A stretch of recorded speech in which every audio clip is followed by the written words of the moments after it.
How's it going, YouTube? Prisco YGO here, coming at you with another deck profile. So I saw Mr. Tombox, aka MST.TV, put out his own version of a Time Thief Raid Raptor combo deck list, and as much as you guys know that I'm not the biggest fan of this deck, I will continue to upgrade it and push it forward because, well, it's got the highest ceiling out of all Time Thief decks. However, it is not the best version. I am standing by that statement. The pure version is 100% better, but it's been a while since I've updated this list anyway, so I figured I might as well take a crack at it. So, before I get started, I do want to say that we do hold locals, Remote Duel Locals, at Imperial Gaming and Collectibles Discord server, also in my server. All the time frames are right here on the side of me, so make sure you check those out. All of them are live streamed directly to my Twitch, and first place on Friday normally gets posted to my channel. I haven't posted in a while, but that's just because scheduling conflicts have been coming up, and I have been trying to take a break from streaming just because I don't want to get burned out. But that's besides the point. You guys are here for Time Thief combos, so let's go ahead and get right into this. So I've got the deck right here in front of me. As always, we're gonna go ahead and just get right into this. Starting off, we've got our 3 regulator. This is our bread and butter, our rescue rabbit or rescue robot, as I like to call him. Rescue dog, rescue robot, whatever you want to call him. You literally just normal summon him, tribute him, and then summon 2 more from the deck. It's really good, really strong. This is your best starter card, and I'm happy that he finally got the love he deserved by getting printed in ultra rare. Next, we are playing 3 copies of Time Thief Winder. This is your other main starter now that we have some new support coming out, or that came out. You can special summon him by detaching from the hand by detaching from an Xyz monster you control, and then when he's summoned, you can search for any Time Thief card other than himself and add it to the hand. So this is your Stratos. This is a really, really good card. Next, we have the deck's in archetype Kagemuchi Knight, aka Time Thief Adjuster. This is the newer card that came out and goes from the past, and you can use this to chain block Winder. You can use it to just extend if you need another body on board. And on top of that, it does have a really good normal summon effect where you can send any Time Thief card from your deck to the graveyard. You can only use one of the effects, either special summon or the dump. But it's still pretty good because then you can just summon this off of Perpetua during the standby phase, which will then give you access to whatever you need in grave. Moving forward, we are only playing 1 each of the ships. Normally I would suggest playing 2 of this, but for space reasons I decided to just play the 1. This is going to be one of your better extenders in the deck because it can special summon itself from grave, and by detaching from an Xyz monster you control. And then on field it's an actual DD Crow, so it's pretty good. This is your iffy extender. A lot of people I've been seeing that I've seen lately have been cutting this card, but this is like your magic cylinder, so it does come up every once in a while, so keep that in mind.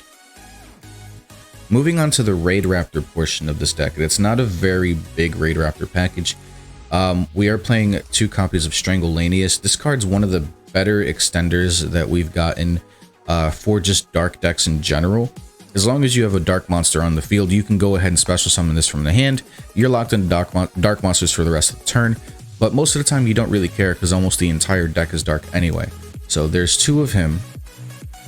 We're also playing 2 copies of Raider's Wing. Now in Tombox's version, he's playing 3 copies of this and 1 of this. I decided to play 2 and 2 because as much as I don't mind seeing this in my opening hand, I also don't mind seeing this either. And this is literally your Winder plus your Bezel ship all at the same time. You can special summon this from your hand or grave by detaching from an Xyz monster that you control. And on top of that, it also gives a Dark XYZ monster an additional effect if it has this as material, where your opponent can't target it with card effects. So no Veiler, no Imperm, and none of that stuff. The final Raid Raptor we're playing is Singing Lanius. This one is just your generic extender. Not much to be said about this. You literally just special summon it when you control an XYZ monster. We are playing the rocket package in here because I feel like this is just objectively correct as an extender.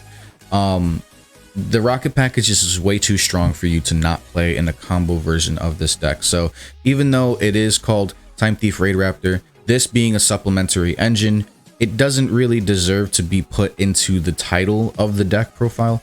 But for all of you, you know, people who keep saying, you know, how is this pure? How is this pure? And a lot of my last profiles that, you know, play this, if the engine itself is not adding to the strategy and it's just a backup plan, it's not going to be in the name of the deck.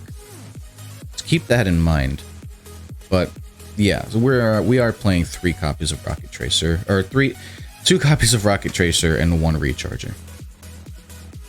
And then to wrap up the monsters, we are playing the 1 Silent Boots. This is literally just for Rusty. No hand traps. I went with the mindset of all gas, no brakes. So there are no hand traps, although there is the space to put them in here, as you'll see in just a moment. I decided to play 3 copies of Prosperity because this card's just absolutely insane. You're not always going to eat up your extra deck with this combo version of the deck, like you did in like the older versions.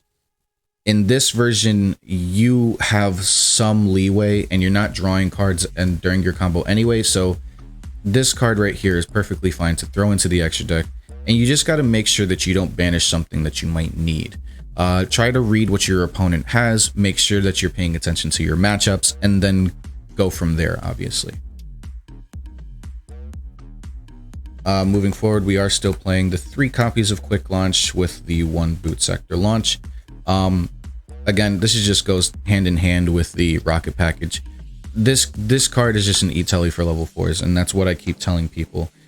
Does it deserve its in its own right to be labeled? Probably. In this version, though, no, because you're not playing a Dragon deck. You're playing a Time Thief deck with a bunch of supplementary engines to help you build a board that is damn near impossible to break. For our one-of spells, we're playing 1 copy of Startup, as much as I fucking hate this card. Tombox is playing 3. I disagree.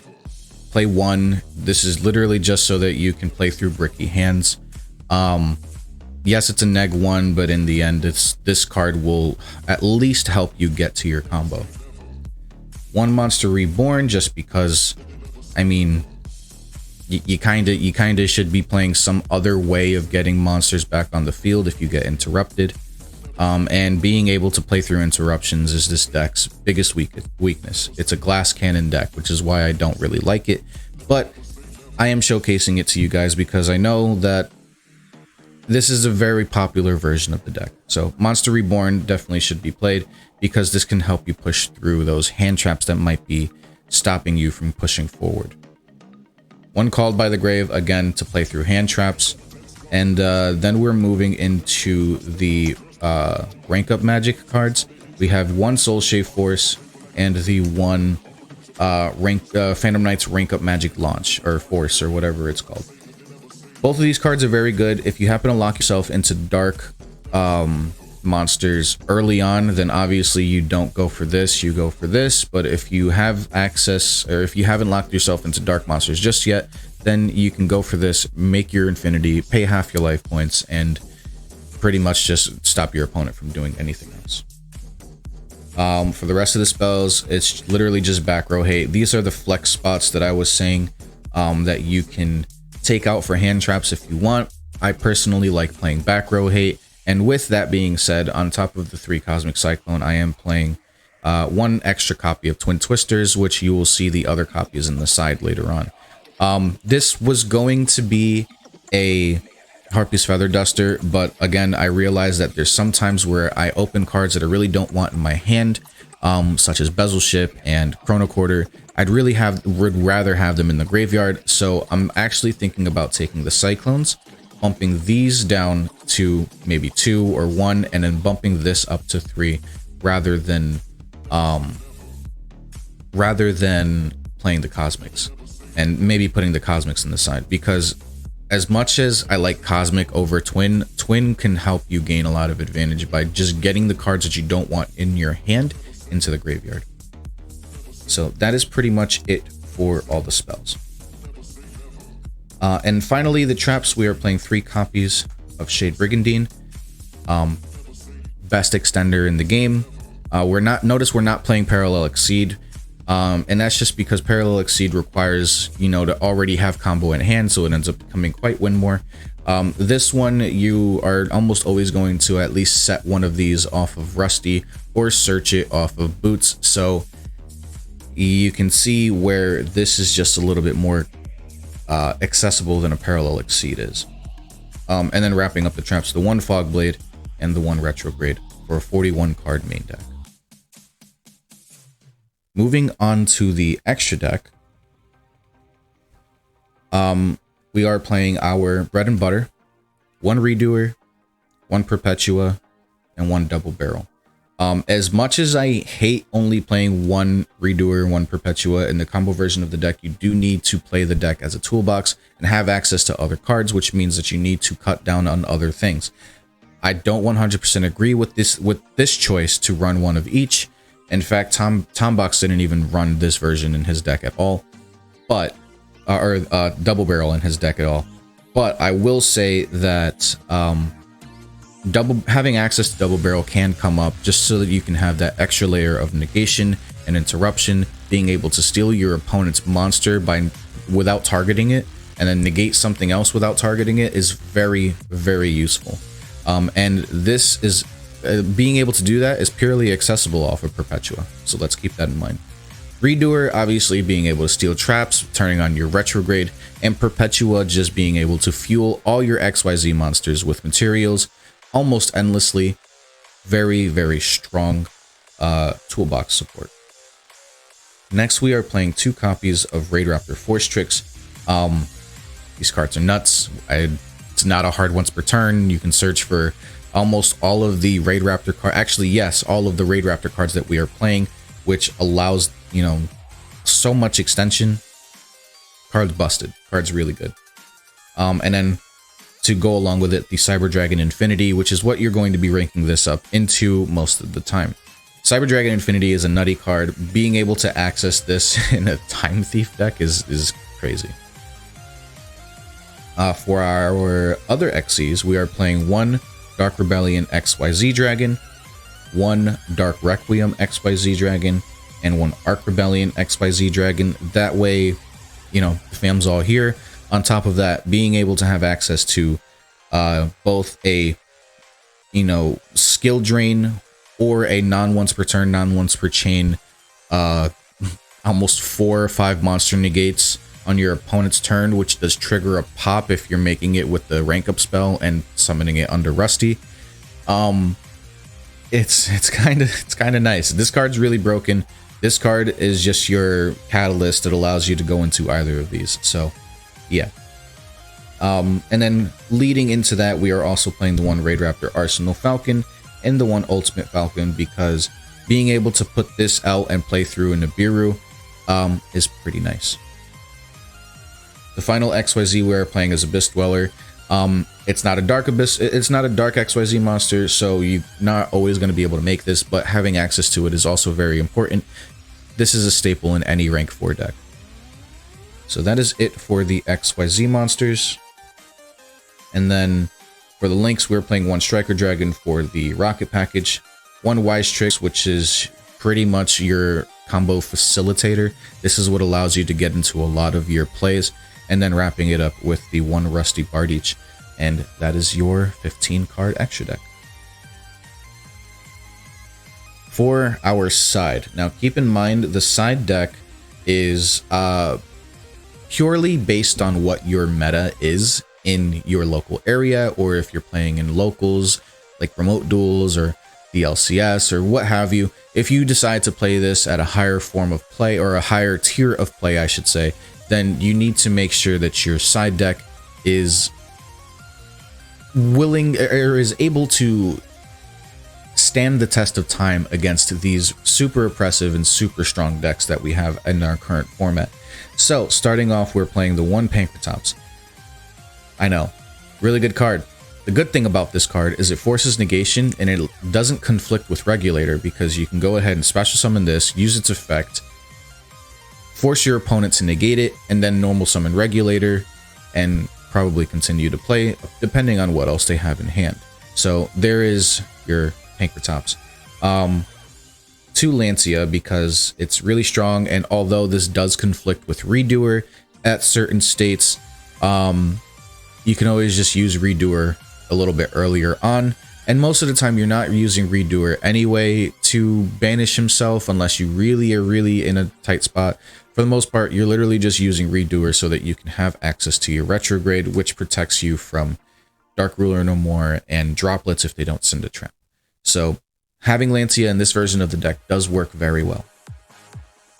We're also playing 3 copies of Nibiru because we don't want to completely lose going second, and although this card does conflict with our regulator, most of the time, I mean, there's other ways you can get into your plays. So you kind of need that blowout card to just at least allow you to facilitate your plays and get into your combo. And if you really can't get into your combo, then just play the long game and wait till your opponent deals with this Nibiru. And then in worst case scenario, if they don't, you can just do rock beatdown. For the spells, we are playing the 1 Harpy's Feather Duster and the 2 more copies of Twin Twisters. Pretty self-explanatory. Having access to back row removal is always important, and in certain decks you kind of need more than just a couple of cosmics. So playing the 2 extra twins with the Harpies on top of the 4 back row removal cards that we were playing in the main deck is very strong. Moving forward, we're playing 3 copies of Dark Ruler No More. This card is just absolutely insane. It's really strong this format because there's a lot of decks that just literally lose to this because you turn off everything, they have no follow-up, you just pick apart their board, and then obviously you don't go for game, but you build a board of your own and you suppress them from being able to do pretty much anything during their next turn, which is what this deck is very good at, by the way. And then the final 3 cards that we are playing is 3 copies of Evenly Matched. Again, we want those blowout cards, those really good cards that are going to be able to either force out negation or put a clock on your opponent. If, let's say you go Pankratops, beta negate, you know, clear their back row, or like activate Dark Ruler, and then you go enter battle, end of battle, Evenly Matched, cool. Main phase 2, normal summon regulator, and you're pretty much just chilling after that. Turn 0 for you? Nah, you mean turn 0 for me. Fuck your cards. So that's pretty much what this deck wants to do, is just tell your opponent no. And that is going to wrap up the deck profile. Also, if you want to get your hands on one of these you know, Time Thief Field Centers, I make them by hand. You can feel free to contact me. I do sell these field centers as well as other field centers. I'll show you some really quickly.